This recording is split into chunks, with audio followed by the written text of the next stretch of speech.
Este é um produto original Acrítica. Oi, vida! Bem-vindo, bem-vinda, bem-vinde a mais um episódio do Impaciência. Estamos aqui no Estúdio Calderaro, o setor de podcasts da Acrítica. Eu, Victor Libório e Olavo de Carvalho, seus dois apresentadores. Hoje a Clara não está com a gente, tá bom? Então seremos nós dois, 3 convidados e você, ouvinte ou telespectador também. Eu faço letras pela Universidade do Estado do Amazonas, a UEA, e produção audiovisual pela PUC Minas. O Impaciência é um podcast de divulgação científica, você já sabe, e esse episódio conta com 2 pesquisadores e uma convidada bônus aqui com a gente.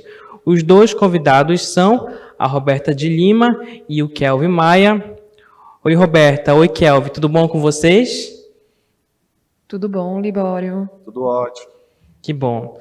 E a nossa terceira convidada é a Alessandra Cabral, que não está aqui como pesquisadora, mas como profissional da área da psicologia. Esse é o episódio 4 do Impaciência.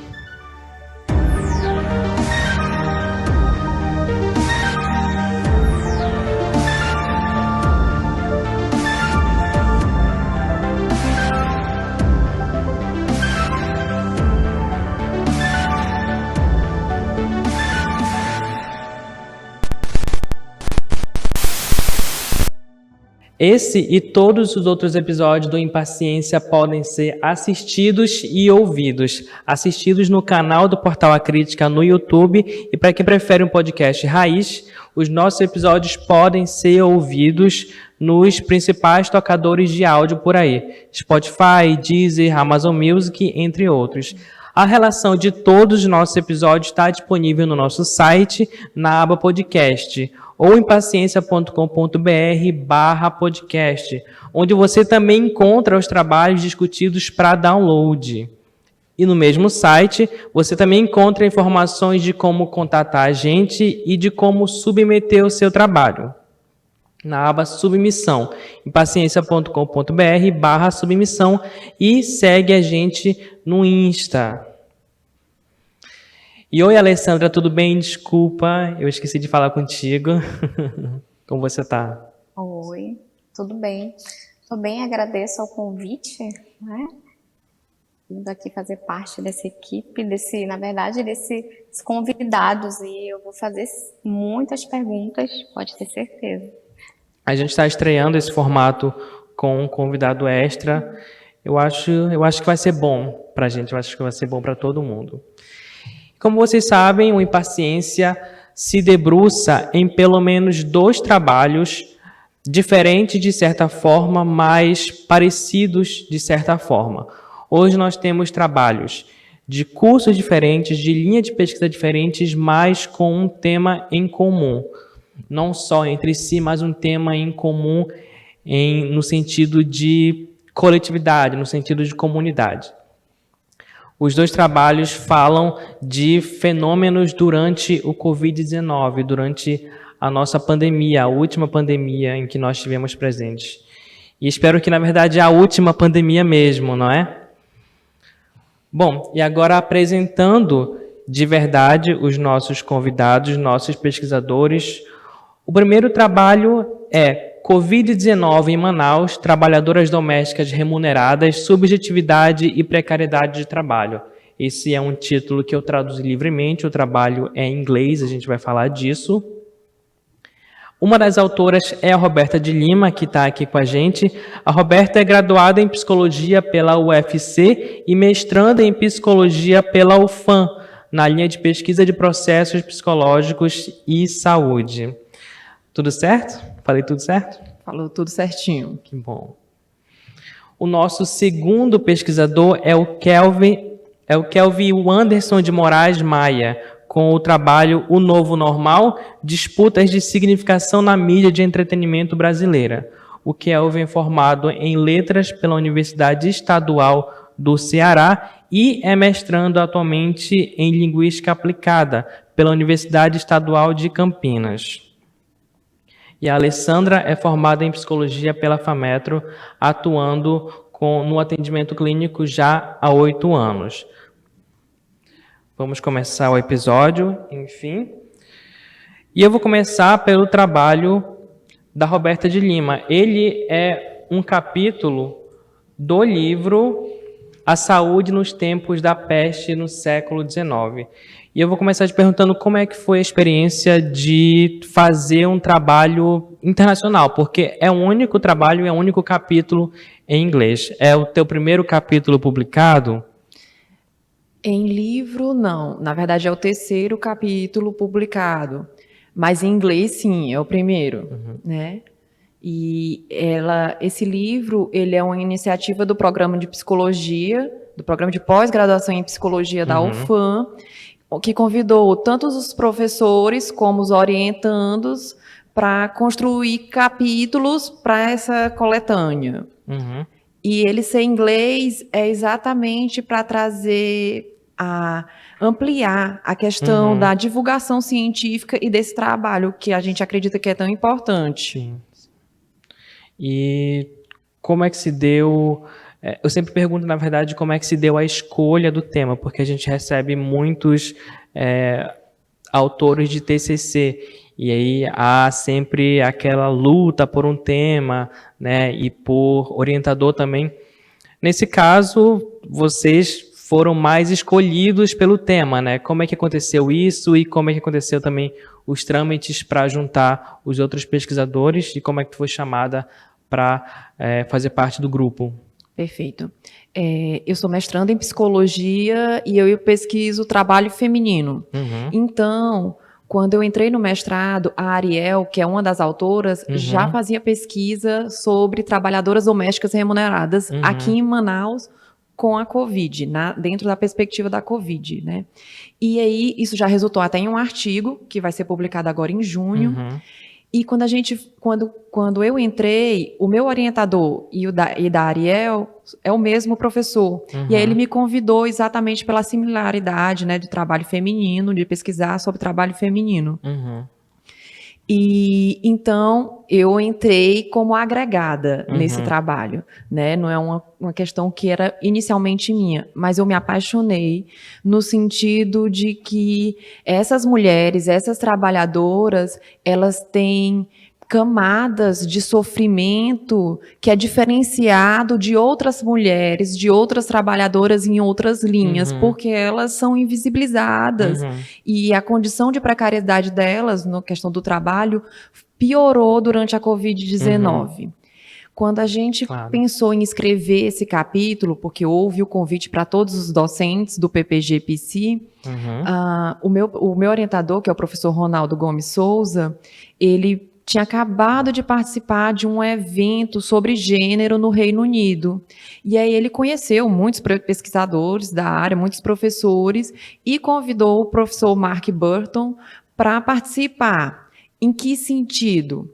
A gente construiu o capítulo em português, né? E o professor Ronaldo, com a maior experiência, a maior fluência em inglês, traduziu e enviou para o professor Mark, para trazer para o inglês popular, comum, o que é falado, mesmo que com os termos acadêmicos. E esse ponto foi muito interessante no sentido de que a gente descobriu algumas disparidades enormes.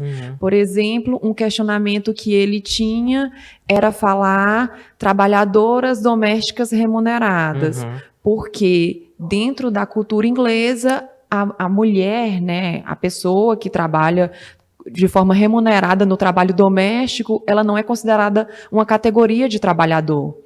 O que é uma garantia que a gente já tem aqui, é uma garantia tardia, mas que a gente já conquistou.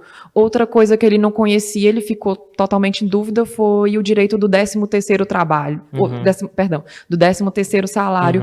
E ele ficou, que 13º, o que é isso? Então a gente entendeu que a gente precisaria fazer uma explicação, porque se a ideia é que o capítulo chegue a comunidade acadêmica mundial como um todo, a gente precisaria trazer essas noções que para a gente que está pesquisando o trabalho no Brasil é comum, mas para quem está fora do Brasil não é.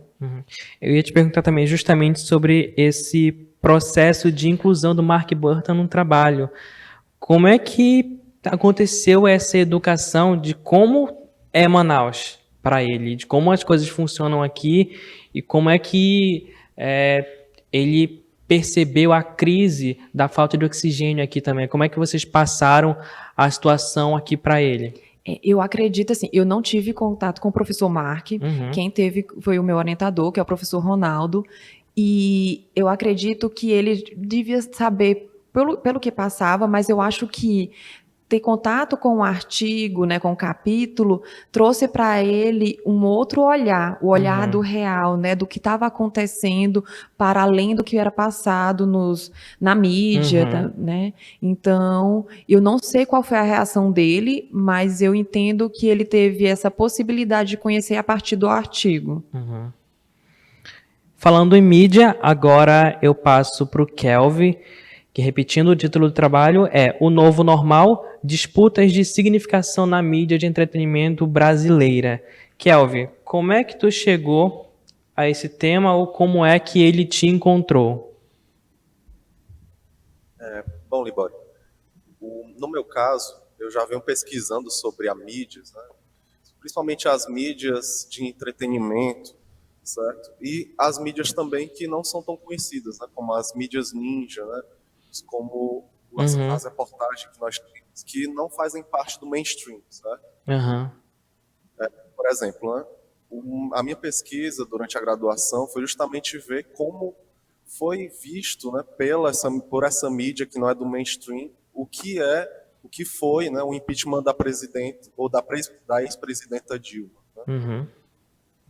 Então eu já estava imerso nesse caso da mídia. E quando chegou a questão da primeira onda da Covid-19, né, Deus queira que não tenha uma quinta, né?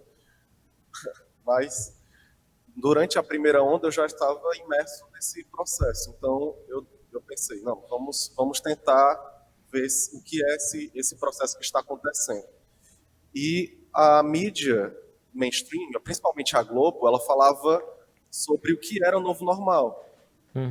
E usava isso direto, principalmente nos primeiros 6 meses, né, que foram os meses que eu usei para a pesquisa ser feita. Fala um pouco do teu corpus pra gente. Sim.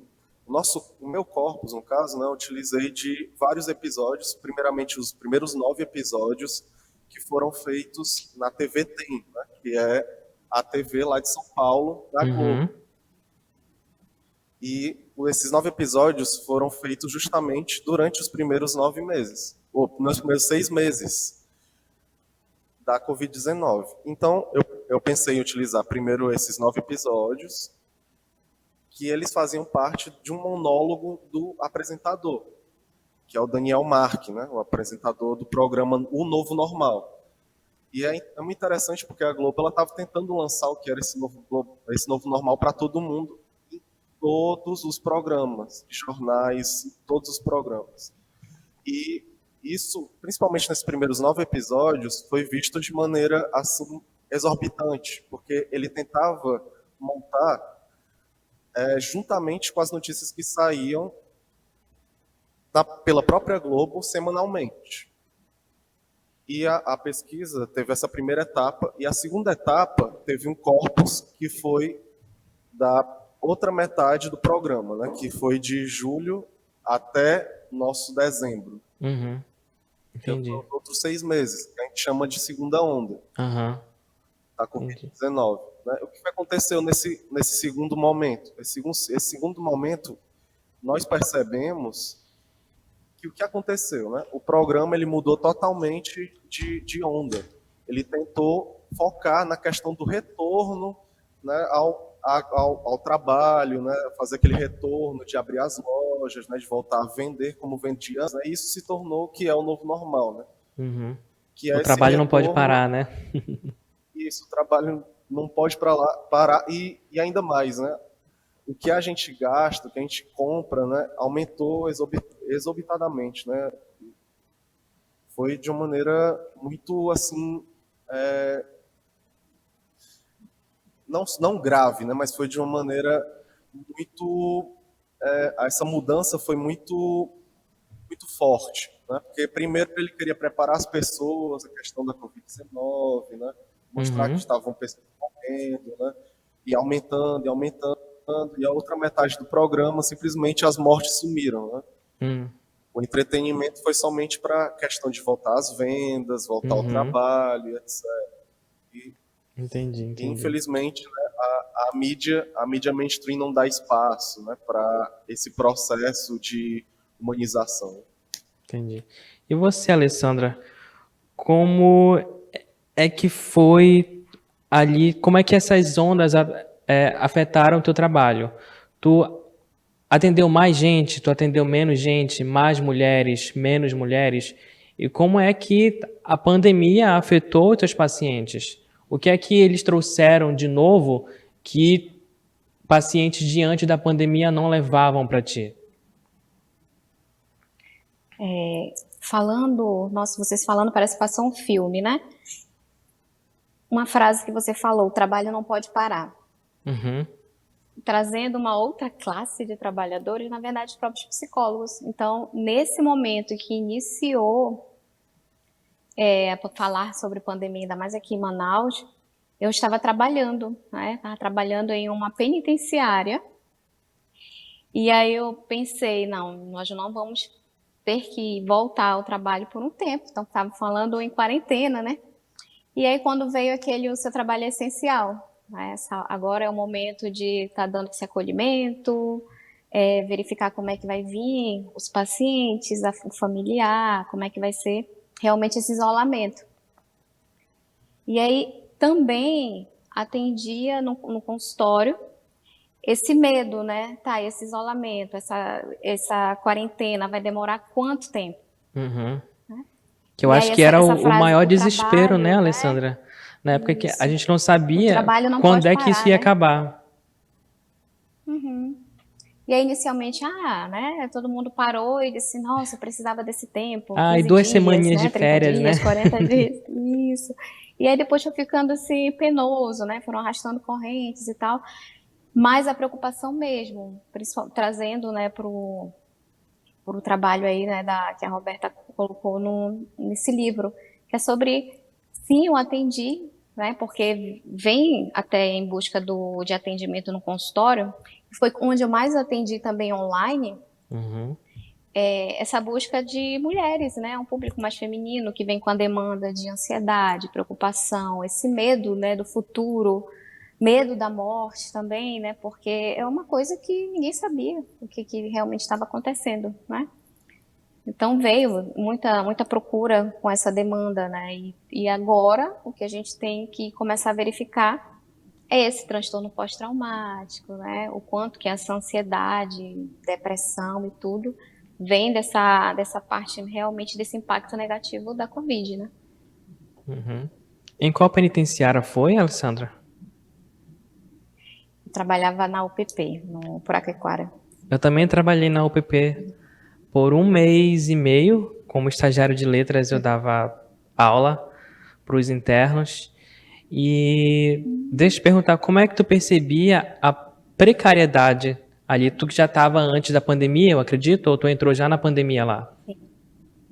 Não, estava bem antes. É porque no meu caso, o que eu percebi é que era muito precário, sabe? Eu lembro que antes das aulas começarem, funcionários, ou aqueles amarelinhos, como eles chamam, né, que são os internos que podem circular e trabalham lá, eles iam para limpar as salas e eles tinham o bom ar, né, e deixavam tudo cheiroso. E na hora que ele passava o bom ar, os outros internos botavam a mão na frente do ar para pegar o cheiro e passar em si, sabe? Então, e eles denunciavam bastante para a gente a situação das celas. Eles gostavam de estudar, não exatamente para aprender, mas porque ali era menos precário para eles, sabe? Era frio, eles contavam para a gente que as celas eram um inferno de quentes e que não eram higiênicas, né?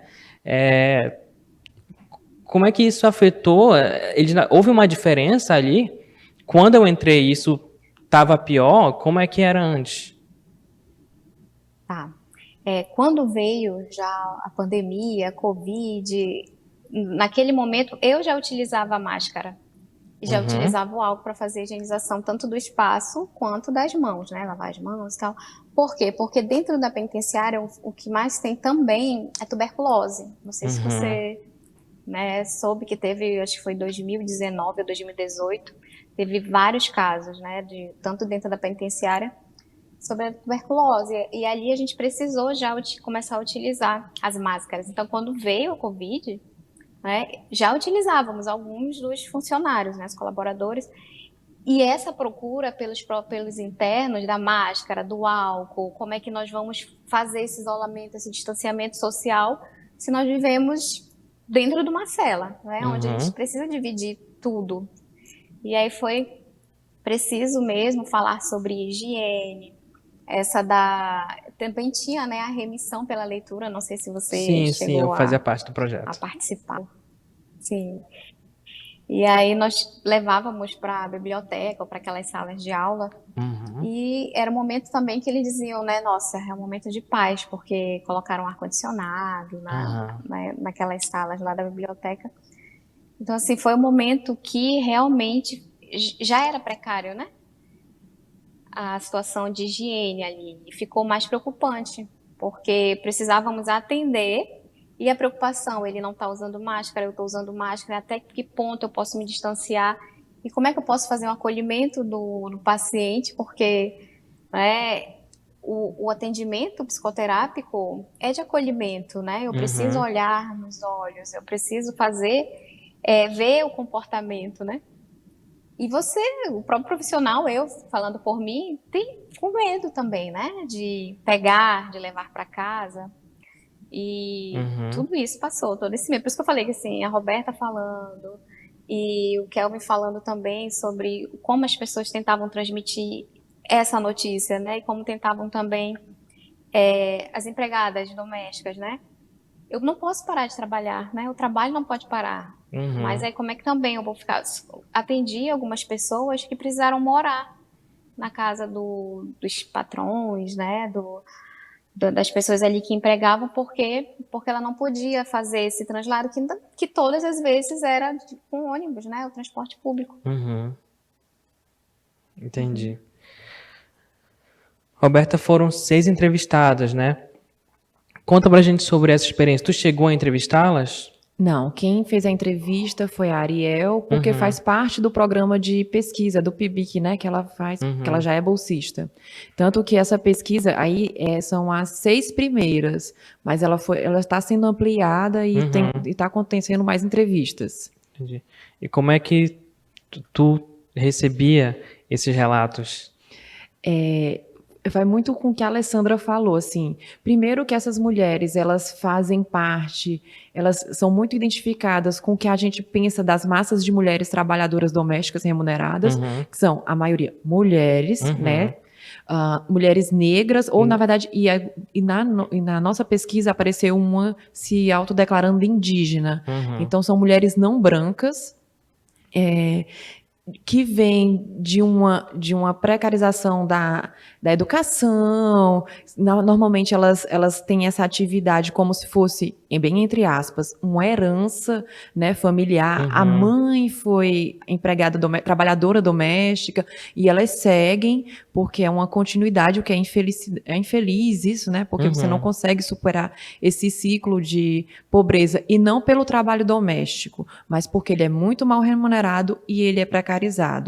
E outra questão que a Alessandra tocou aqui é a condição dessas mulheres. Muitas foram morar no trabalho, no capítulo tem trazendo isso, que elas foram morar e elas foram quase que obrigadas, porque ou elas perdiam o emprego ou elas largavam a família e iam morar com os seus respectivos patrões.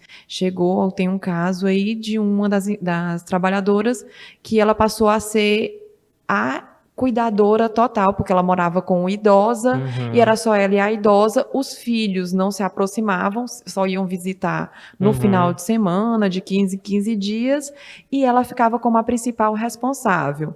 E aí, qual o problema também dentro disso? porque que horas termina o trabalho? Uhum. Por exemplo, a Alessandra ia atender na penitenciária ou atender no consultório, mesmo que online. Tem uma hora que começa e tem uma hora que termina. Uhum. Quando você está no trabalho doméstico, primeiro porque é um trabalho infinito, sempre tem alguma coisa para fazer. E essas mulheres elas começavam a trabalhar na hora que acordavam, umas 5h30, 6 horas, e iam até 10 horas da noite, porque aquilo dali não era o espaço dela, não era a casa dela, né? E outras, quando elas podiam, quando o patrão podia, eles pagavam Uber, alguma coisa assim.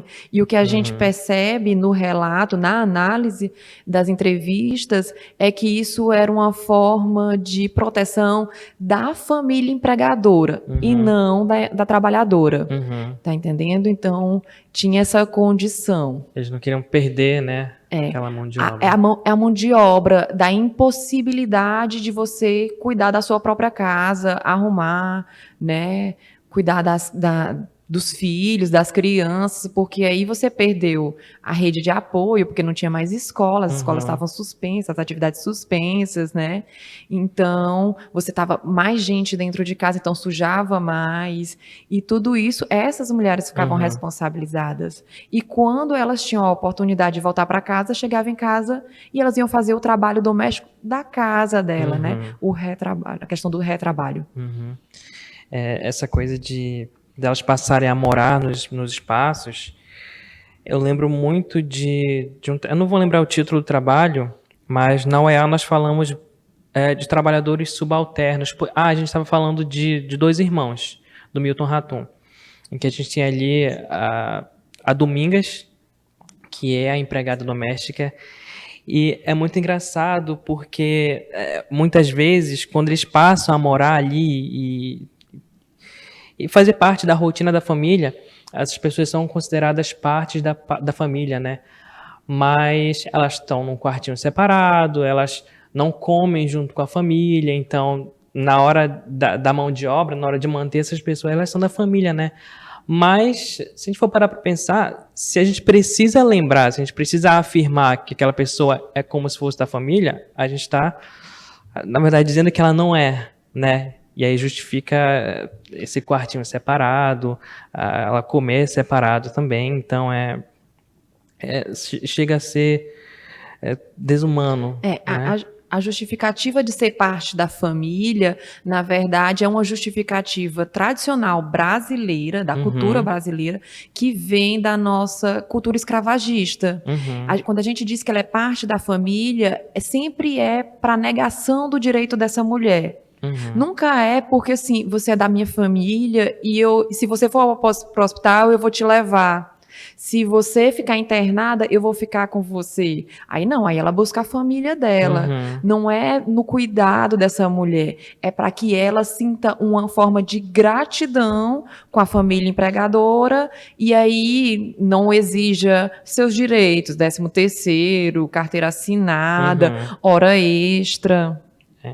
Você não precisa pagar tudo isso para um parente, né? Para a família. Então, é bem conveniente. Exatamente. Bem conveniente. Kelvin, no início do teu trabalho, tu fala o termo co-construção referencial de objetos de discurso. E quando eu li isso, eu até fui pesquisar no Google a palavra co-construção, porque eu achava que estava escrito errado, mas não. Fala pra gente desse termo, co-construção, e como é que ele entra no teu trabalho. É um termo essencial, né, porque ele explica um pouco do que é a sociocognição, que é esse processo do nosso imaginário coletivo. Que a gente tem vários significados, e entre eles, a gente acabou de falar de dois, por exemplo. Você falou dois irmãos, sobre a questão da dominância. Vou usar o exemplo da empregada doméstica, tá bem? O Burton, que ele fez parte da pesquisa da Roberta, né? Ele está fora do nosso imaginário coletivo. Isso. Por isso que ele teve que ser parte desse processo cultural, tiveram que colocar ele dentro dessa questão do Brasil, dessa cultura escravagista, em que a empregada doméstica faz parte da família, ela tem quarto para ela, mas é um quarto separado, lá nos fundos da casa, do lado da cozinha, e tem uma parede separando, porque a família não quer ver enquanto ela cozinha, e ela tem que ir da cozinha para o quarto da cozinha para o banheiro, que é bem separadinho lá no fundo. Então, todo esse processo que o Burton sofreu, né, que ele tem uma percepção diferente do que é uma empregada doméstica remunerada, para chegar no que é uma empregada doméstica remunerada brasileira, né, é o que a gente chama de co-construção. A gente precisa de uma pessoa, né, culturalmente integrada na cultura brasileira, que explicou por intermédio de significados que ele conhece, que ele adicionou o que é uma empregada doméstica brasileira dentro do vocabulário dele, dentro esse processo referencial significativo que ele insere dentro da própria consciência dele. Eu acho muito interessante porque, a partir do momento da pesquisa da Roberta, eu lembrei imediatamente do caso que a mídia tratou bastante, foi o caso do menino Miguel, de 5 anos, que ele morreu, caiu no andar, lá num apartamento de luxo, lá na cidade de Recife. No qual, né, a mãe dele estava junto com o Miguel, cuidando, e deixou o Miguel com a patroa, enquanto ela teve que sair com o cachorro da empregada, ou um cachorro da patroa lá embaixo. E ela só foi descobrir que o filho dela caiu e morreu quando ela foi devolver o cachorro lá para o 9º andar, na casa da patroa. E a patroa não sabia onde estava o filho dela. Esse caso veio imediatamente à minha memória quando eu estava lendo o texto da Roberta. Inclusive, eu queria ouvir um pouco sobre o que ela teria a falar sobre isso, e a nossa convidada também falar um pouco sobre isso.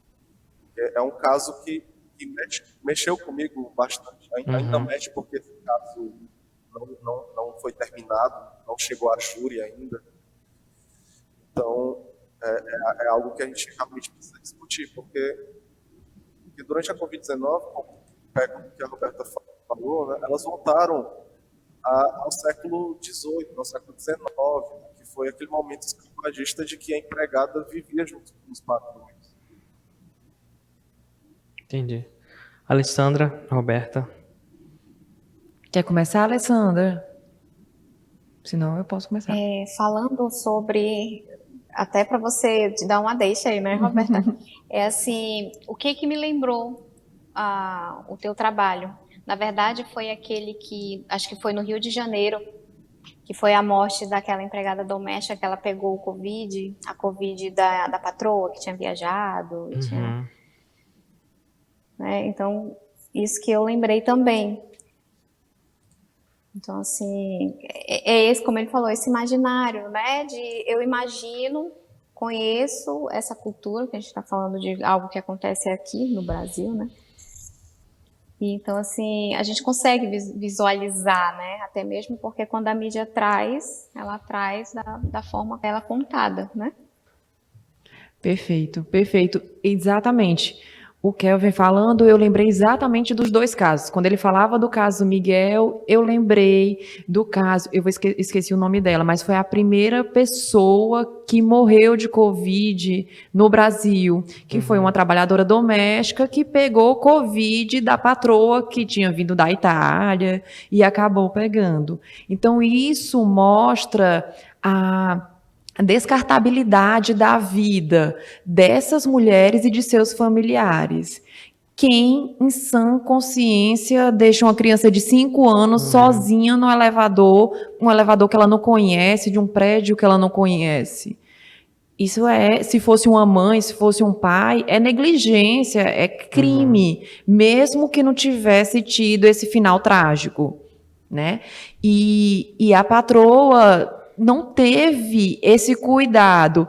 E a mãe do Miguel, ela disse uma coisa muito importante e interessante no período. Ela disse, e se fosse o contrário? E se eu tivesse deixado o filho dela no elevador, onde eu estaria? Ela estaria presa, né? Então, essas mulheres e a família dela, ou seja, a extensão, tem uma vida como se um status de vida, de direito à vida, direito à saúde menor do que os seus empregadores, do que a classe média, do que os outros trabalhadores. E isso também na lei. Tanto que essas mulheres só conseguiram os seus direitos a partir da PEC das domésticas em 2013. Até então, elas tinham... a própria CLT diferenciava os trabalhadores domésticos dos demais trabalhadores. Então, é uma série de direitos que foi adquirido muito recentemente e, como o Kelvin colocou muito bem, teve um retrocesso durante a pandemia. Isso eu estou falando das mulheres que continuaram empregadas, porque a gente teve muitas que ficaram desempregadas, ficaram sem nenhum recurso, porque muitas trabalham informalmente ainda como diaristas e perderam essa remuneração, né? E o interessante, aí vinculando ao trabalho do Kelvin, é essa questão do novo normal. Quando ele estava falando, né, do programa, do novo normal, dos primeiros 9 episódios, eu fiquei pensando, novo normal para quem? Né? E novo normal, pelo menos para mim, me dá a ideia de futuro, de evolução, né? A gente... foi muito divulgado assim, que o novo normal as pessoas seriam mais empáticas, solidárias, porque estava todo mundo no mesmo barco. E para muita gente não mudou nada, né? Ou piorou. Ou piorou. Aqui no teu trabalho tu fala de algumas dessas questões. Ali a funcionária ela tem medo, né, de pedir os seus direitos pela possibilidade de demissão. E aí ela ou é pela possibilidade de demissão ou ela tem medo mesmo de perder aquela oportunidade, né? Porque a gente sabe, a gente conhece. Eu pelo menos não conheço uma empregada doméstica aqui no meu círculo social que seja empregada formalmente. Todas são informais. E elas aceitam isso, porque elas sabem que dificilmente elas vão encontrar alguém que vá pagar todos esses direitos, que é mais caro, né, para os empregadores. Então elas têm essa negação de direito, essa negação de formalidade por medo mesmo de perder a oportunidade. Tu estava falando sobre o teu trabalho, ele trata muito de gênero, né? De onde parte isso. E tem alguns dados do teu trabalho mesmo, mais de 6 milhões de empregados domésticos a gente tem aqui no país, e desses, 92% são mulheres. E dessas todas essas mulheres, nós temos, a maioria, mulheres negras. 66% são mulheres negras e, em grande maioria, pouco instruídas, né? E aí a gente tem também a questão de como é que essas mulheres vão entender a importância da PEC das domésticas, né? E como é que elas vão lutar por isso. Perfeito.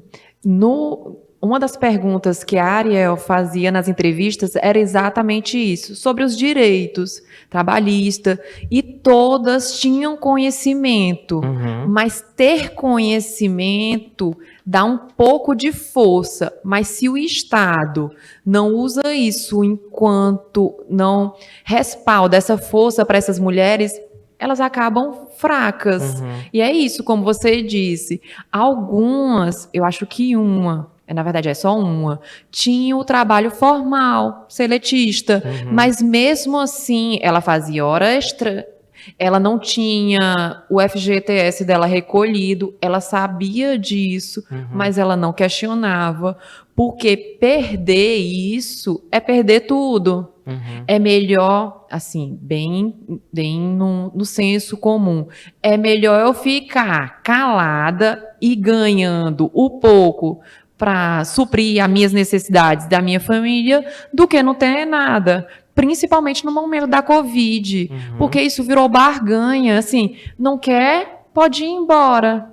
E elas vão embora para onde? E elas vão fazer o quê? Até porque quando você fala de trabalhadora doméstica, muitos vão por indicação. É comum. Você conhece uma mulher que trabalha como empregada, como diarista?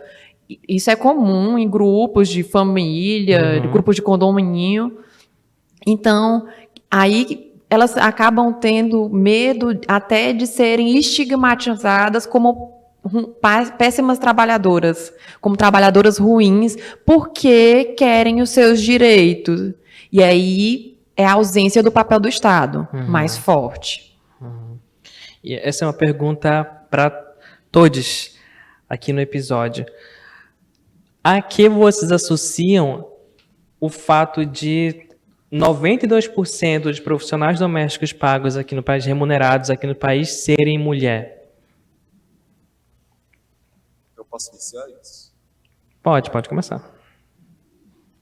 Eu vou pelo lado da significação, já que sou das linguagens, porque a mulher, principalmente o gênero feminino, está vinculado a algo que a Roberta falou, que eu não sei se ela percebeu, ela falou do cuidado. E a gente sempre diferencia na linguagem o que é o cuidado do que é o trabalho. O cuidado é o trabalho que não é remunerado. O cuidado é aquele processo que você faz voluntariamente, né? É aquele processo que você faz através da emoção, através do que você se importa, né? Da empatia, daquele processo que você precisa fazer do outro porque ele está necessitando da sua ajuda.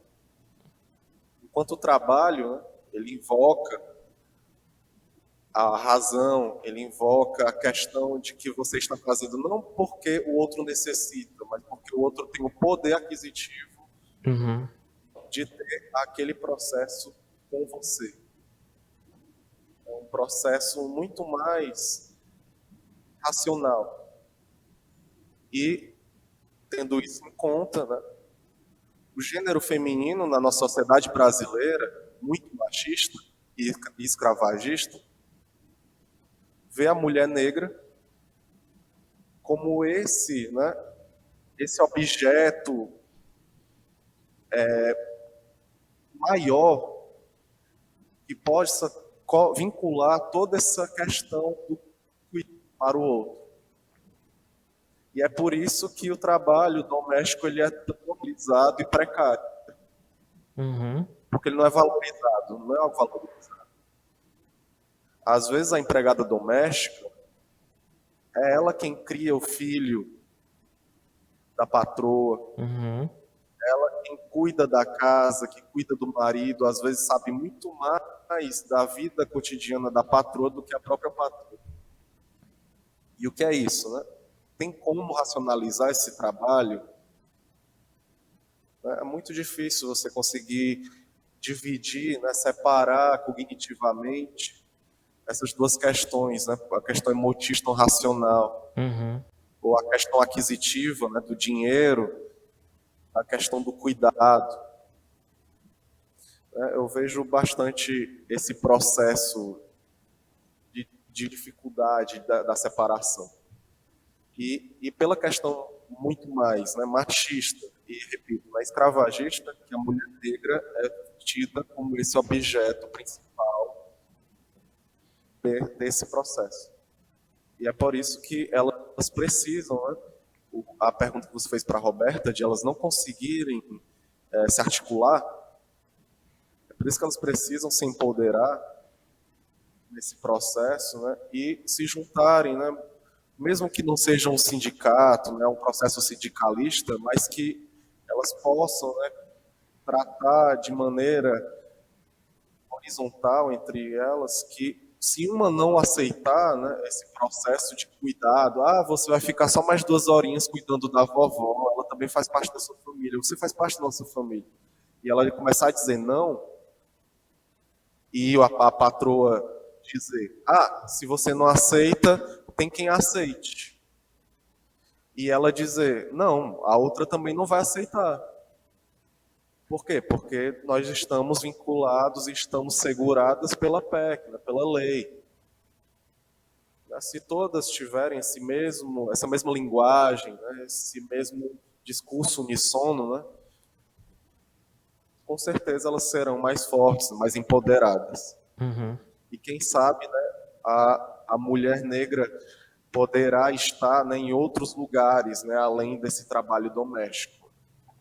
Veremos mais mulheres negras, né, nas chefias, Uhum. mais mulheres negras como doutoras nas universidades, como doutoras nos hospitais, mais mulheres negras em outros espaços, né? E isso mudará o significado do que é ser mulher negra na nossa sociedade.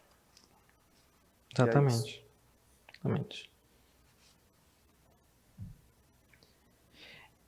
Eu fiz a pergunta porque eu trouxe alguns dados, porque eu associei essa questão do cuidado da mulher ser responsável por educar, por cuidar mesmo, ser responsável ali pela família, pela casa. Eu associei isso à educação. Eu sou de letras, não exerço a licenciatura, mas eu peguei alguns dados do Simprominas, que é o Sindicato dos Professores do Estado de Minas Gerais. E aqui a gente tem alguns dados que foram retirados da sinopse estatística da educação básica, que teve como base o Censo Escolar de 2017. Até o ensino médio, nós temos 2,2 milhões de professores, em que 1,8 milhões são mulheres. Na universidade, você falou você mencionou a universidade. Nesse caso, nós temos os homens como maioria. Então, no ensino fundamental e no ensino básico, a gente tem as mulheres como a maioria esmagadora, né? De 10 mulheres que nós tínhamos na escola, 1 ou 2 eram homens, geralmente de matemática, né? E na universidade a gente tem os homens como maioria. E na educação infantil isso piora. De 320.321 professores, 304 mil são mulheres e só 16.193 são homens. Então, daí a gente tira aqui a educação e o cuidado é papel da mulher, né? E isso, obviamente, vai acabar afetando as empregadas domésticas, que são maioria, né? Quem vê um empregado doméstico homem aí, né? Alessandra? Eu tenho uma pergunta. Até mesmo pela fala do Kelvin e o trabalho da Roberta, se ela puder iniciar aí com a resposta. O Kelvin falou que poderia ter, né? As mulheres poderiam se empoderar e tomar e ficar à frente, né? Não, olha, eu não aceito, a outra também não vai aceitar. E aí você até falou, né? Se tivessem leis, se tivessem realmente pessoas ali, né? Como é que eu posso te dizer? Fortalecer essa luta, né? Já colocar essa lei ali realmente em prática. Como que falaria para essas mulheres,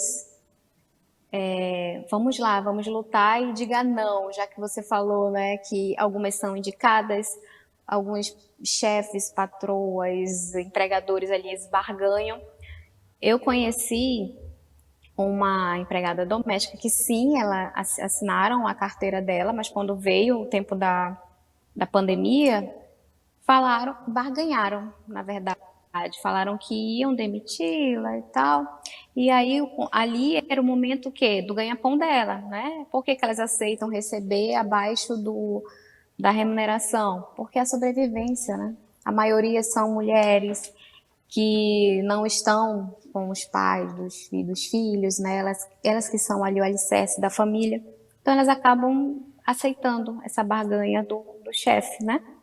Então, assim, como que tornaria essa luta mais forte, né? Como é que poderia ajudar a tornar essas mulheres mais empoderadas? Vou começando. Então, assim, primeiro, Alessandra, eu acho que não é uma luta só dessas mulheres. É uma luta como sociedade, é uma luta como Estado. No sentido de que só elas não dá conta. Elas são o lado fraco da corda. Porque a gente imagina que horas essas mulheres vão parar para lutar. Elas ficam 8, 10, 12 horas na casa de outras pessoas, cuidando da casa, dos filhos, dos idosos, pegam ônibus, transporte público terrível, passam 2, 1h30 para chegar em casa e cuidar da própria casa, dos próprios filhos, dos próprios idosos. Então, que hora sobra? Então, aí a gente precisa da força do Estado e de um pacto social para entender essas mulheres como trabalhadoras como todas as outras, como todos os outros trabalhadores, né? O que você traz também, Libório, sobre a questão da mulher, é isso. A mulher está no lugar de cuidado, seja ela branca ou negra. Só que as brancas conseguem, pelo pacto da branquitude, uma ascensão, sair do ciclo da pobreza, ou já nascem herdeiras, e aí contratam outras mulheres. Que mulheres? As mulheres negras, as mulheres que não tiveram condição de acesso ao estudo. Então, a gente terceiriza o cuidado que é imposto a nós como mulheres. Tanto que uma coisa que não está no capítulo, mas me chamou muita atenção, foi a questão do trato. Quem conversa com essa mulher, com essa trabalhadora, são as patroas, entre aspas, não são as empregadoras. Os homens quase não tratam, porque não é do métier dele. Não é como se não fosse o espaço dele. É o espaço de mulher. Mesmo que uma esteja num status muito acima da outra, socialmente, financeiramente. Outra coisa que é importante pensar nas trabalhadoras domésticas nesse período da Covid é que teve pelo menos um estado que tentou colocá-las como serviço essencial. A Alessandra falou, né, que a psicóloga, a psicologia entrou como serviço social. É isso, saúde mental dentro dos hospitais ou não, é serviço essencial, como profissional de saúde. Porém, as trabalhadoras domésticas, qual a necessidade? A justificativa, se eu não me engano, foi no estado do Pará, é que as médicas precisavam ir para os hospitais e alguém precisava cuidar dos filhos dela. Ou seja, expunha essas mulheres a estar numa casa onde tem um profissional de saúde que vai e volta e com um risco maior de contaminação, e elas ainda tinham que se deslocar para suas casas, para suas famílias, porque ninguém podia cuidar dessa criança, ninguém podia arrumar essa casa. Os moradores, os empregadores não podiam cuidar da sua própria casa, da higiene da casa, do cuidado das crianças. E isso você não viu em nenhum outro profissional que poderia ser retirado. Tudo bem, trabalhadora doméstica não vai fazer home office, é verdade. Mas dentro do direito, elas tinham que ser afastadas e continuar recebendo o seu pagamento. Outra coisa que tem e já existe é a união dessas mulheres. Existe a Federação Nacional das Trabalhadoras Domésticas, a FENATRAD. E a FENATRAD foi um dos poucos que trouxe orientações para as trabalhadoras domésticas, porque o Estado não trouxe. Por exemplo, ele não exigiu que os patrões retirassem as trabalhadoras, deixassem que elas fossem para casa, né, ficar e continuar com o pagamento. O Estado enquanto União e os estados mesmo pensaram assim: vocês podem dispensá-las e pagar as garantias dos direitos, ou vocês podem reduzir o salário com redução da carga horária. Ou seja, em vez dela vir à sua casa e ficar 8 horas, ela fica 2, 3, faz o serviço geral e volta. E o que é que os empregadores estavam fazendo?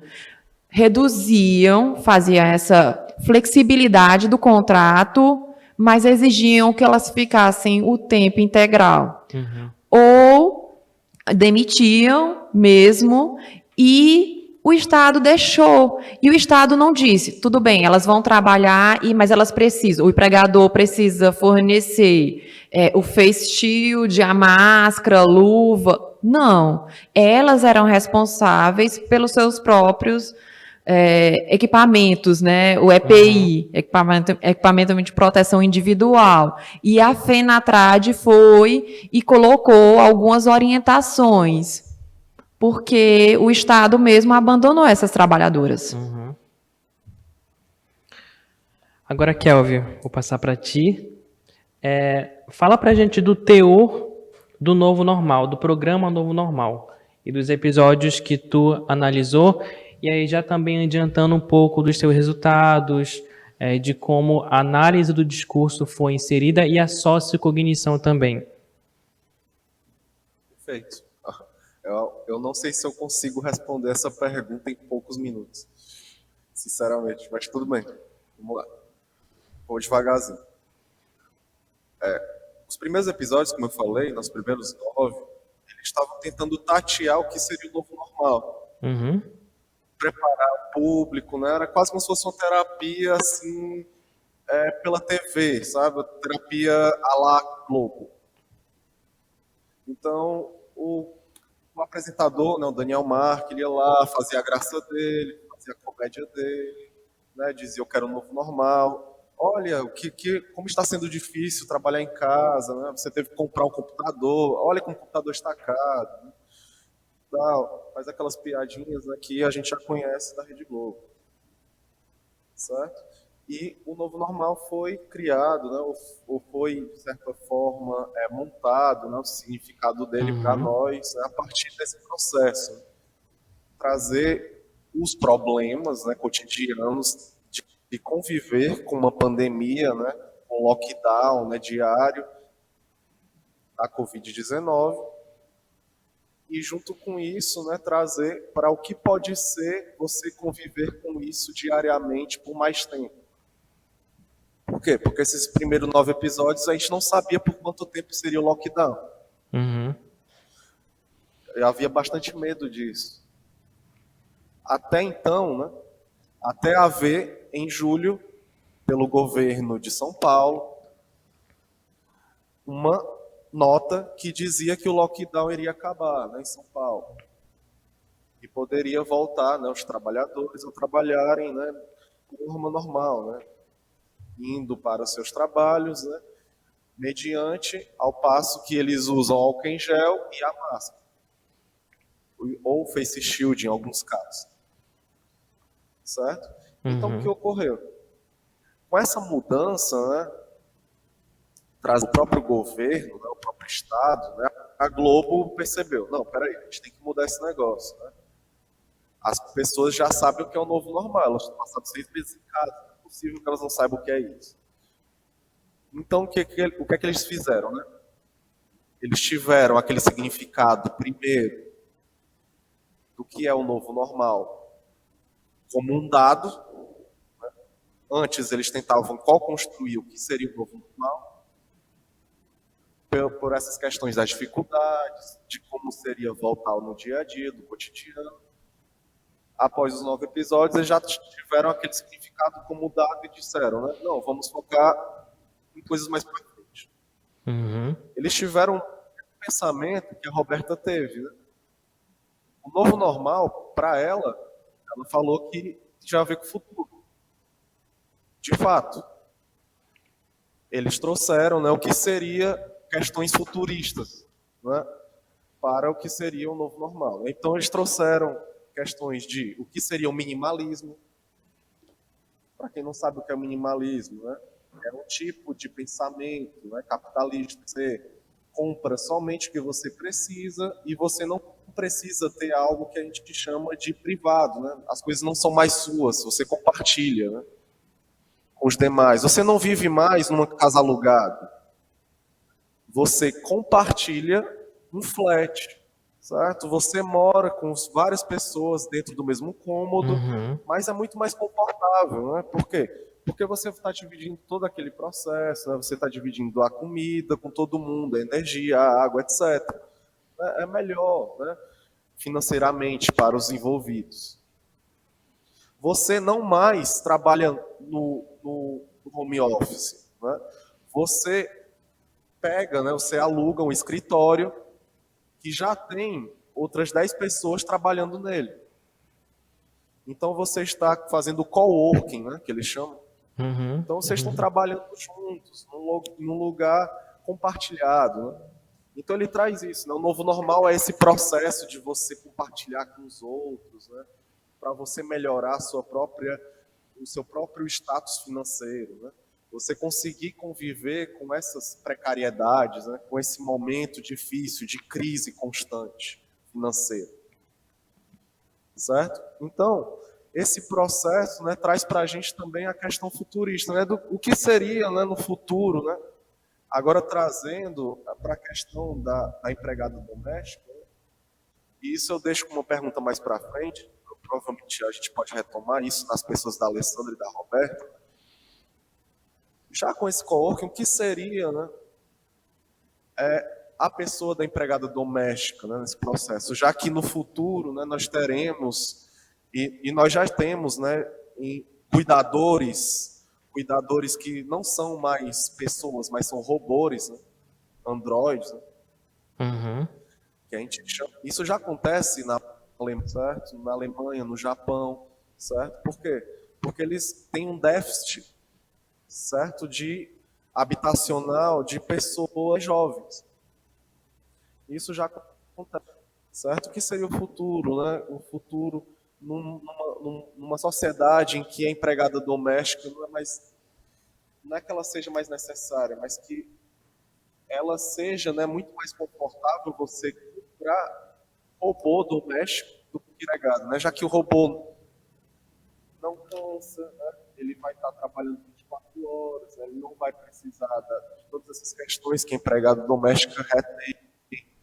E o que eu estou falando aqui, pessoal, né, parece ser algo de outro mundo, parece ser algo tirado de um episódio de ficção científica, mas já é algo que tem ocorrido, né, em discussões que já estão bastante em voga nos dias atuais. Uhum. E o que seria o Brasil nesse processo?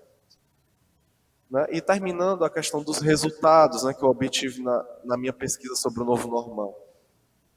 O que se manteve, né, desde o processo dos 9 episódios, que a gente não sabe o que era o novo normal, até chegar nos episódios futuristas, né, para saber como seria conviver numa crise constante financeira, né, com esse compartilhamento, né, do que seria esse processo que a gente está comprando, desse trabalho constante, né, que a gente vive ainda hoje, né, pessoal? Não sei para vocês, mas a educação, eu continuo trabalhando um pouco no remoto. Uhum. Eu levo o trabalho para casa, infelizmente. Certo? Mas o que aconteceu? Se naturalizou isso. Certo? Infelizmente. Pelo menos para a educação, certo? Que é na área que eu estou, no momento, trabalhando. Uhum. Certo? Então, o que permaneceu desse processo, desde o início até na questão do que o novo normal já está dado, né? Já é um significado dado para a nossa sociedade. O que permaneceu, pessoal, foi os cuidados. Coincidentemente, os cuidados permaneceram. O uso de máscaras continuou. O álcool em gel permaneceu escondido, né, lá naquela mesa do canto, mas ainda está presente na nossa sala, Uhum. lá no nosso escritório de trabalho. Às vezes você nem usa mais o álcool em gel, né, mas ele está lá. Uhum. A máscara, às vezes você, por não ser mais tão obrigatório quanto foi no começo, você continua guardando ela dentro da sua bolsa. Sim. Mas você continua com ela. Você continua com ela. Você anda, você sai de casa, você nunca sai de casa mais sem ela. Né? Está dentro da sua bolsa, pode não estar mais no seu rosto. Pode não estar mais configurando o seu rosto. Né? Uhum. E uma das coisas que a gente percebeu na pesquisa é que o significado da máscara se tornou identitário, né? Várias máscaras tinham um pouco do que é a pessoa que utiliza ela, né? Tem um desenho, tem uma frase, traz até questões, né, identitárias, de gênero, traz questões identitárias, né, do trabalho, e por aí vai. Agora, Kelvin, Certo? eu vou ler uma parte do trabalho em que tu menciona uma fala de um dos episódios, em que a gente tem uma positividade tóxica, na minha opinião. Sabe aquela pessoa que vê tudo pelo lado positivo, mas é tóxico? Eu vou ler aqui para vocês. Já tem mais de 2 meses em que nós estamos em isolamento. E se você é assim, normal que nem eu, já deve ter percebido que o que não entra em quarentena é a chuva de boletos que chega toda semana pelo correio. Você lembra lá no comecinho do ano que a economia estava dando um sinalzinho de melhora e que as pessoas já estavam começando a fazer planos, não é? Mas aí vem o quê? A realidade. Difícil, né? Aquele humorzinho hétero de Instagram. A maioria de nós teve que adiar planos e deixar alguns projetos de lado e correr atrás daquilo que é mais importante. Arroz e feijão na mesa. Mas dá até um calorzinho no coração quando a gente vê uma galera se virando para ganhar um dinheirinho no meio dessa crise toda. Já dá até para voltar a sonhar. E na certeza de que vamos vencer tudo isso juntos, o novo normal começa agora. Eu não sei para vocês, mas com a nossa conversa aqui, não é um calorzinho no coração que dá quando a gente vê essa galera se virando para ganhar um dinheirinho. Dá tristeza, né? Mas o programa dá isso como uma pauta super positiva, sabe? Bem aquela coisa que a gente falou no início. O trabalho não pode parar, né? Exato. É para quem você está falando? Para quem você está falando? Ele está falando pro vizinho dele, que mora num prédio, que tem porteiro. Ele não está falando pro porteiro. Ele não está falando para babá dos filhos dele. Porque ela não vai ter calorzinho no coração, ela vai ter desespero. Né? Então, é para quem ele está falando. E esse programa, a pesquisa do Kelvin, é importante para isso.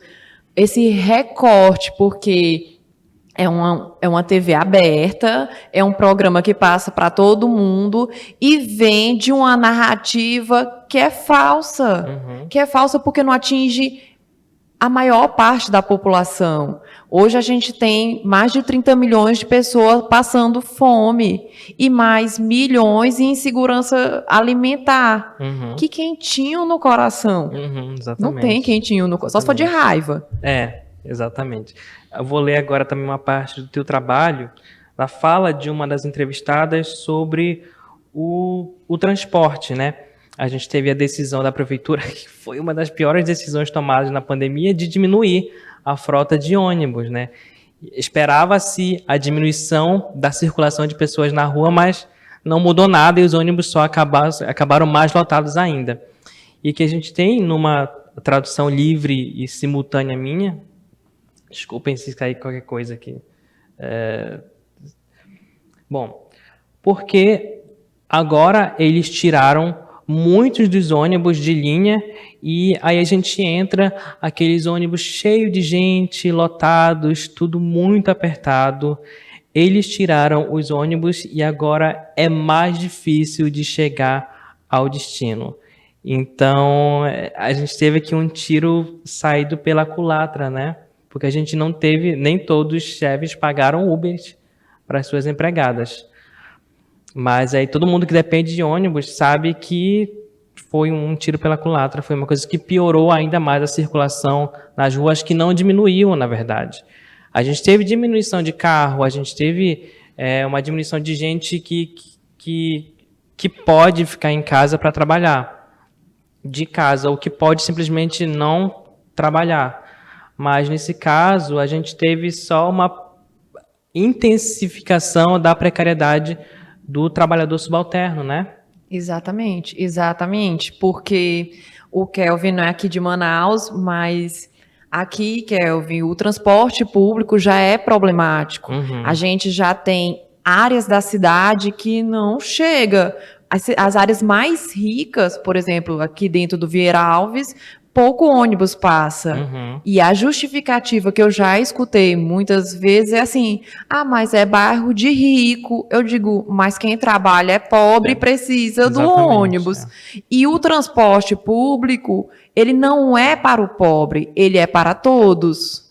Ou era para ser. E é exatamente o que você disse. O que diminuiu a circulação é de quem podia ficar em casa. E quem podia ficar em casa é quem normalmente tinha carro, tinha um transporte próprio. Ou podia sair de Uber. O trabalhador que não podia ficar em casa usa o transporte público. E até hoje em Manaus, pelo menos dentro da Universidade Federal do Amazonas, o transporte não voltou ao normal. Você falou ali dos bairros mais ricos, né? Não terem tantos ônibus. Isso é muita verdade, porque eu moro na Zona Norte e, assim, é uma linha reta daqui para minha casa. Se pegar a Avenida das Torres, que foi feita recentemente, mas isso foi até uma discussão que teve ali no meu Twitter com os meus amigos, que a Avenida das Torres foi feita para rico. A gente vê muito carro ali, mas a gente não vê quase linha de ônibus. Então, quando eu venho de Uber para cá, eu demoro tipo 20 minutos, meia hora, mas de ônibus, no mínimo 1h30 sempre. Já cheguei a ficar em ônibus 2h30, sabe? Porque eu tenho que ir pro T3, então a gente tem essa rota que não ajuda ninguém, mas que melhora muito a vida de quem tem carro, né? E essa é uma realidade muito particular de Manaus. O Kelvin é de Fortaleza, como eu acho que é Fortaleza, né, Kelvin? Eu também sou de Fortaleza e o transporte público lá não é o melhor do mundo. Não vai esperando Londres, mas ele é amplo e ele atinge os diversos bairros. Os bairros nobres têm muita linha de ônibus e eles fazem retas de forma a reduzir o tempo. O trânsito é terrível, mas você tem bastante linha de ônibus, se comparado a Manaus, que é uma cidade que tem ônibus velho, só é o único meio de transporte, né? Lá em Fortaleza a gente tem o metrô, o VLT. Não sei se você soube, mas recentemente até foi aprovada a circulação de ônibus com mais de 10 anos, sabe? Foi? Isso é horrível. Eu estava criticando isso ontem nos meus grupos de WhatsApp. Já não basta os ônibus que se partem ao meio porque tem 10 anos. Agora o céu é o limite. Exatamente. Bom, a gente está chegando aqui no finalzinho. Tinha muitas mais perguntas e passou bem mais rápido do que eu esperava. Porque a Clara não estava aqui, eu estava um pouco nervoso, então ia ser um pouco mais curto, mas acabou sendo até mais longo do que o normal. E aqui, para a gente chegar no final, aqui nos resultados, o Kel já adiantou bastante dos resultados dele. Lendo as tuas considerações finais, as considerações finais do teu capítulo, eu separei aqui 4 palavras-chave que são processos aqui dessa situação toda. Feminização, racialização, marginalização e invisibilidade. É exatamente isso. Essas mulheres, como eu disse no comecinho, elas são sobrepostas de camadas de precariedade. Né? O trabalho feminino, essas mulheres são colocadas no trabalho doméstico, o trabalho de cuidado. A marginalização, elas estão à margem da sociedade e como trabalhadoras. A racialização, porque normalmente são mulheres não brancas, Isso. né? E a última que tu falou foram 4. Feminização, racialização, marginalização e invisibilidade. E invisibilidade, porque é isso, elas são invisíveis. O trabalho doméstico e o trabalho de cuidado, seja ele remunerado ou não, ele só é reconhecido quando ele não é feito. Ninguém fica falando, nossa, fulana, que trabalho maravilhoso, você arrumou a minha casa maravilhosamente. Não, mas quando ela está bagunçada, quando a criança não está cuidada, quando a comida não está feita, esse trabalho é sentido, né? Então ele é invisível e essas mulheres são invisíveis. Agora, Kelvin, para finalizar, o que é o novo normal? O que tu entende de novo normal depois do teu trabalho?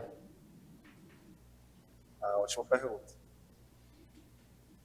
Bom, o que seria o novo normal, né? O que é esse negócio que a gente já vive, né? Bom, se todos perceberam, né, os trabalhadores, que é a foto que a gente está vendo, né, a gente perdeu alguns direitos. Agora a gente tem que tratar com o patrão diretamente. E se o patrão disser que não, a gente não tem a quem recorrer. E esse é o novo normal. Agora, né, o que é que a gente tem de futuro para isso, né? Já que tem também vinculado a questão futurista. Tem a esperança de um futuro melhor, de que as tecnologias trarão para nós algum tipo de solução, né? E se essas tecnologias, né, vêm como solução, né, que é um olhar otimista e ingênuo, a gente precisa começar, como sociedade brasileira, né, a saber como que a gente vai pensar nesse futuro, né, dessas novas tecnologias e como esse futuro, né, será modificado ou de fato, né, manufaturado por nós mesmos. O que é que a gente vai poder fazer de diferente dos outros países? Porque o que a gente tem, né, é a nossa Amazônia, que foi entregue de mão beijada para Elon Musk. Então a gente não sabe mais, né, se consegue manter esse otimismo. Então o novo normal é isso. É esse processo de que a gente tem que aprender a se virar em crises constantes. Certo? E eu queria falar um processo, né, que você tinha comentado, e também pegar um pouco da fala da Roberta, que foi, primeiramente, né, a fala do eles tiraram da entrevista. Quem é esse eles? Né? Pegar um pouco da análise de discurso. Quem é esse eles? Para quem é o transporte público? Quem é que está usando esse transporte público? Por que tiraram esse transporte público? Por que o meu patrão não pode me ajudar nessa questão desse deslocamento? Né? E com esse deslocamento, a gente bate de fato que a Roberta falou. O trabalho do cuidado é visto pela sua ausência. E é o que a gente viu também no novo normal, que é a questão da ausência e da presença. Hoje, os call centers, né, não trabalham mais diretamente lá no escritório, né, cliente, né, que tem várias pessoas em cada um em seu caminho. Né, vários desses trabalhos foram colocados para o home office. E a custo de quê? É o mesmo salário que eles recebiam antes, só que sem um local com ar-condicionado, sem um computador cedido pela empresa. O microfone, Kelvin.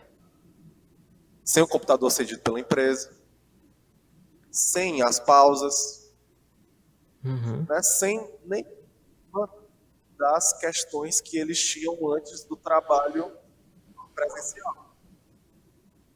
Então não é algo somente das empregadas domésticas. Né? É uma crise laboral, né, de todos nós. Infelizmente. Que nós vivemos, né, estamos vivendo dificuldades, né, do que é esse trabalho presencial e do que é esse trabalho ausente. Certo? E é algo que tão cedo a gente não vai saber como solucionar, infelizmente, né?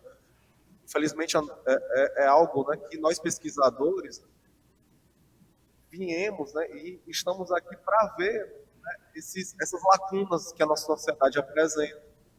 Muitas às vezes são invisibilizadas. E a gente não está aqui para trazer solução. Uhum. A gente está aqui justamente para trazer as perguntas à tona. Uhum. Então não cabe a nós, Fazer né, questionar. a solução. Exatamente. Alessandra, balanço final, comentários, como foi participar do podcast? Foi minha primeira vez, então foi muito bom. Eu fiquei observando bastante e aprendendo, né, com os dois. Uhum. E eu pegando essa deixa aí, né, do novo normal. Agora, o que ficou para mim, né, dessa visão do futuro, na verdade, é esse trabalho mesmo da saúde emocional, saúde física. Como a Roberta falou em um momento, ela disse, esperávamos pessoas depois disso, né, do isolamento, que a pandemia ainda está aí, né, mas assim, esperávamos pessoas mais empáticas, né, e na verdade o que recebemos agora, pessoas mais agressivas, intolerantes, com problemas de insônia, depressão, transtorno de ansiedade, transtornos alimentares também, que aumentou muito, que é a minha especialidade. Uhum. Então, assim, é isso que ficou. E é isso, agora a gente vai tentar montar os caquinhos, né? E tentar fazer esse novo normal de uma forma mais saudável. Vamos, pelo menos, tentar, como você falou, né? Estamos aqui para questionar e tentar vislumbrar aí uma solução para isso. Então, muito obrigada até pelo convite, Libório. De nada, foi muito bom, foi tudo. Tu comentou que tua especialidade é em problemas alimentares, né? Que foi como eu te conheci. Ali, em boa parte da pandemia, nós tivemos a linha de frente na saúde e é possível dizer que vocês, profissionais da psicologia, são a linha de trás que tem que justamente ali catar e arrumar os cacos? Na verdade, vendo como psicóloga, né? O psicólogo, na verdade, ele acolhe, ele orienta, nós mostramos a direção, né? Não tem como, porque é 50%. O paciente, ele vem em busca de uma resposta. E às vezes eles até perguntam, né? Mas e aí, o que eu faço, né? E aí a gente volta à pergunta, e aí, o que você vai fazer, né? Então, assim, isso que é uma psicoterapia, mas a gente ajuda orientando, dando norte e usando as estratégias e técnicas que a gente aprende. Então, assim, no consultório, o que veio também trazendo, falando ainda sobre a Covid, um aumento muito grande dos transtornos alimentares, né? De como eu vou sair desse isolamento acima do peso, se quando eu voltei para casa, fiquei em casa, eu estava mais magra, agora eu estou obeso. Então, nossa, a pandemia e a Covid ali traz muito, como é que eu posso dizer, impacto negativo mesmo na saúde emocional, saúde mental, que os psicólogos aí precisam, na verdade, precisam ter esse olhar, né, do psicólogo, tanto nas escolas, nos hospitais e empresas, para fazer esse trabalho mesmo emocional, da saúde emocional e mental. E quem é que cuida do psicólogo, Alessandra, nesse momento? Quem cuida do cuidador, né? Nós temos também os nossos terapeutas, né? É um ciclo, Precisamos né? estar bem, né? É um ciclo, verdade, né, Alessandra? precisamos estar bem Assim, pra- o psicólogo Isso. cuida, a psicóloga cuida, né? Falar no feminino, já que somos a maioria da categoria. E somos cuidadas por outros profissionais, né? Enquanto linha de frente, na verdade, foi vendido na Covid que a linha de frente eram as enfermeiras, os médicos, as médicas, mas, na verdade, é uma linha de frente ampla, porque todo mundo precisava trabalhar em conjunto. A recepcionista, o maqueiro, né? Todo mundo que estava ali é linha de frente. Um profissional de psicologia com tantas mortes, a gente sabe o que é que a gente passou aqui em Manaus, né? Essa cicatriz que a gente teve nas duas ondas, especialmente na segunda onda, que era desesperador. Então, profissional, eu acredito, de verdade. E aí, também, quanto psicóloga, que a psicologia também era a linha de frente. Assim como os trabalhadores invisibilizados, a recepcionista, o maqueiro, o rapaz lá da porta, o segurança, que deixava quem entrava, quem não. Todo mundo era linha de frente na área da saúde. Mais algum comentário? Podemos encerrar?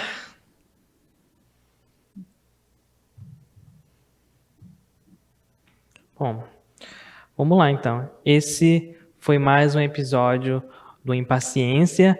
Lembrando que esse e todos os outros episódios do Impaciência podem ser ouvidos e assistidos, ouvidos nos principais tocadores de áudio por aí, Spotify, Deezer, Amazon Music, e assistidos na íntegra no canal do Portal A Crítica no YouTube.